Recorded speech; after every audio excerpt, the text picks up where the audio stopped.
Évangile de Jésus-Christ selon saint Luc.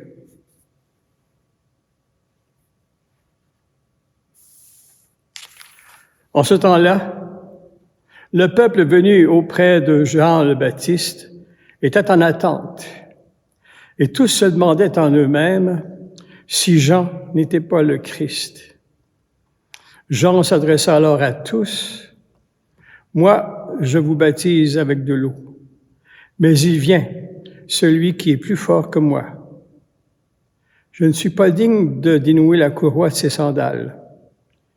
Lui vous baptisera dans l'Esprit Saint et le feu. » Comme tout le peuple se faisait baptiser et qu'après avoir été baptisé, lui aussi, Jésus priait. Le ciel s'ouvrit. L'Esprit Saint, sous une apparence corporelle comme une colombe, descendit sur Jésus. Elle y eut une voix venant du ciel. « Toi, tu es mon Fils bien-aimé. En toi, je retrouve la joie. » Acclamons la parole de Dieu.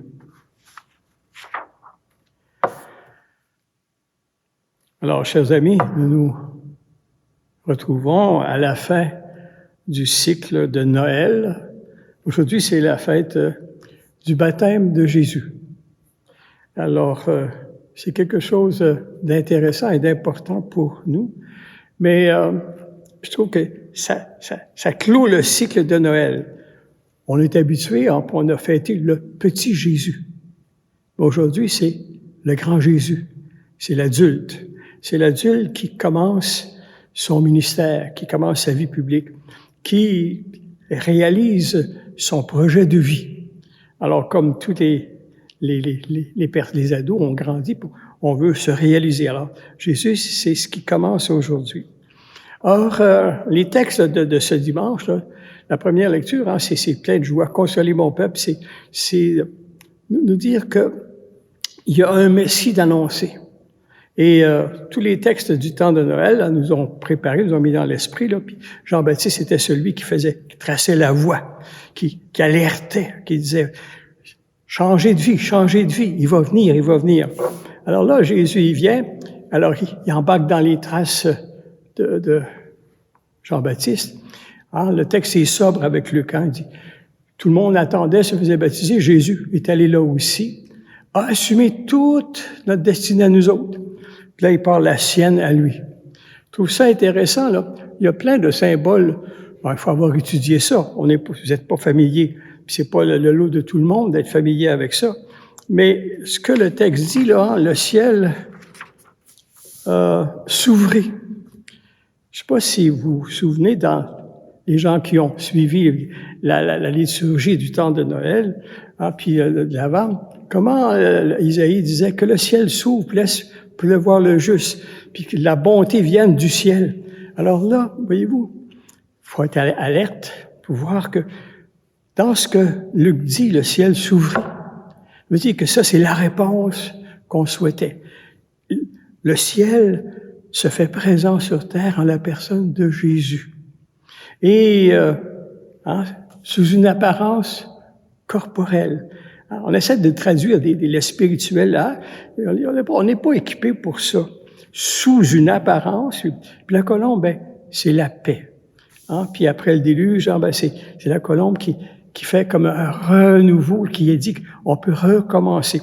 Alors Jésus, c'est la colombe, celui qui vient nous annoncer la bonté de Dieu. Puis là, les paroles, il se fait conforter. C'est comme si son énoncé de mission, il a du Père, mais là, il accepte. Tu es mon Fils bien-aimé. En toi, je trouve ma joie. J'imagine que Jésus a dû, dans son humanité, vivre ça comme un grand bonheur. De se voir confirmé dans son être corporel qui est comme nous, sa mission, mais surtout l'amour du Père. Il faisait ça pour répondre à sa mission que le Père l'envoie, là, nous témoigner l'amour pour nous autres. Alors, je trouve ça vraiment intéressant que nous puissions vivre cette fête-là. Et ce qui est intéressant pour nous autres, c'est comme un renouveau. En Jésus, il suit Jean-Baptiste. Jean-Baptiste, il disait, changez de vie. Changez de vie, là. Jésus dit, changez de vie, le royaume est proche. Puis pour nous autres, la deuxième lecture vient nous dire que c'est par le baptême, nous entrons dans cette dynamique de Jésus. Nous devenons des frères et des sœurs de Jésus.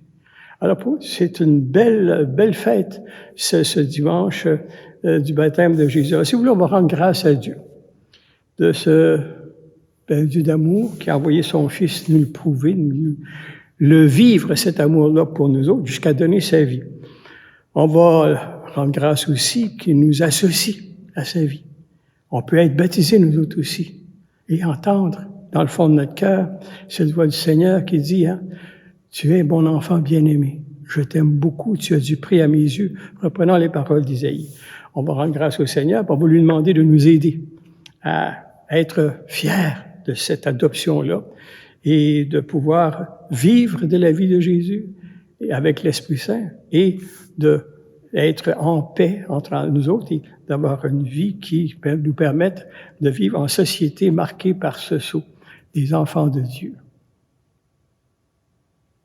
Bonne semaine.